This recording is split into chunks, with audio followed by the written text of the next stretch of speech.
बॉलीवुड हस्तियों की टैक्स चोरी के मामले में आयकर विभाग की छापे की कार्रवाई तीसरे दिन भी जारी रही। देर रात मुंबई में क्वान कंपनी के दफ्तर पर छापा मारा गया और देर रात तक ये कार्रवाई चलती रही।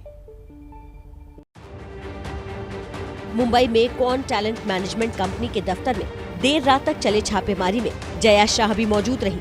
जया शाह का नाम सुशांत सिंह राजपूत के केस में भी कई दिनों तक सुर्खियों में रहा था। वो सुशांत सिंह राजपूत की टैलेंट मैनेजर थी। आयकर विभाग की छापेमारी 1-2 दिन तक और जारी रह सकती है। अब तक की छापेमारी में 350 करोड़ रुपए की टैक्स की गड़बड़ी का पता चला है। छापेमारी के दौरान आयकर विभाग को कुछ अहम व्हाट्सएप चैट मिले हैं। इस चैट से कैश के लेन देन का पता चला है। आयकर विभाग ने 7 लॉकरों को सीज करने का आदेश दिया है। आयकर विभाग इस मामले से जुड़े सभी फिल्मकारों को पूछताछ का नोटिस जारी करने की तैयारी कर रहा है।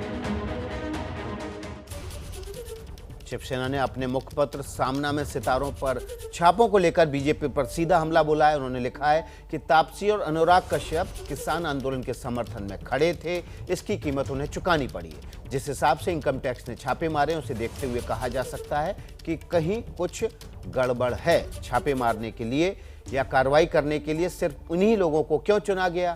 बॉलीवुड में मोदी सरकार की खुलकर चमचागिरी करने वाले कई लोग हैं। इनमें से कई लोग तो मोदी सरकार के सीधे लाभार्थी हैं। तो सामना ने सीधे खुलकर इन सितारों का समर्थन किया है और आयकर विभाग की कार्रवाई को गलत ठहराया है। हमारे साथ मृत्युंजय सिंह हमारे संवाददाता बने हुए हैं। मृत्युंजय, क्या छापेमारी में अभी भी कोई सबूत मिले हैं या अभी भी इनकम टैक्स डिपार्टमेंट यही कह रहा है कि अभी जांच चल रही है? बिल्कुल विकास, देखिए जो रेड 2 दिन पहले शुरू हुई थी वो रेड अभी भी जारी है और आज रेड का तीसरा दिन है। और आज भी जो रेड 2 दिन पहले शुरू हुई थी लगातार जारी है। रात के समय बहुत सारे जो स्टाफ है जो लगातार काम कर रहे थे उनको भेजा गया और उनकी जगह पे जो नया स्टाफ था वो आया। साथ ही साथ ये जो आपको मैं बिल्डिंग दिखा रहा हूँ कॉमर्स सेंटर, इसकी दूसरी मंजिल पर क्वान टैलेंट मैनेजमेंट कंपनी का दफ्तर है, जहाँ पर रात के समय जहाँ जया शाह पहुंची हुई थी, दिनेश पहुंचे हुए थे, यानी कि जो क्वान कंपनी के नामी लोग हैं जिनकी आधिकारिक जिम्मेदारी जिनके पास है, ऐसे लोगों को आईटी अधिकारियों ने बुलाया था और रिकॉर्ड्स की छानबीन की गई थी।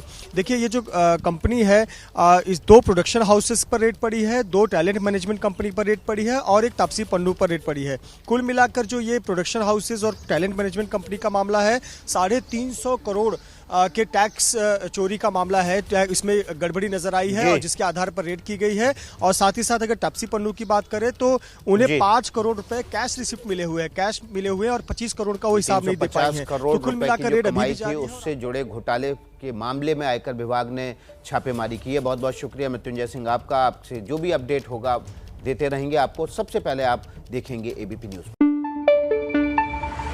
न पाबंदी हो न कोई हद हो तो बस खुद बनाई सरहद हो। ये मुहिम है परतों में छिपे हर सच की तलाश की, सियासत पर रखी पैनी नजर और आंख की, खबरों की दुनिया में एक जिम्मेदार आवाज की, जुर्म और जुल्म के खिलाफ हर बेबस के लिए इंसाफ की। जब कोई हद नहीं इंसानियत के लिए जज्बात की, जब कोई हद नहीं खुशियों और ख्वाब की, तब कोई हद क्यों हो नए नजरिए और बदलाव की। तोड़ के हदों के ताले नए सपनों को पाले, बांधे सबको एक धागे, आपको रखे आगे एबीपी न्यूज।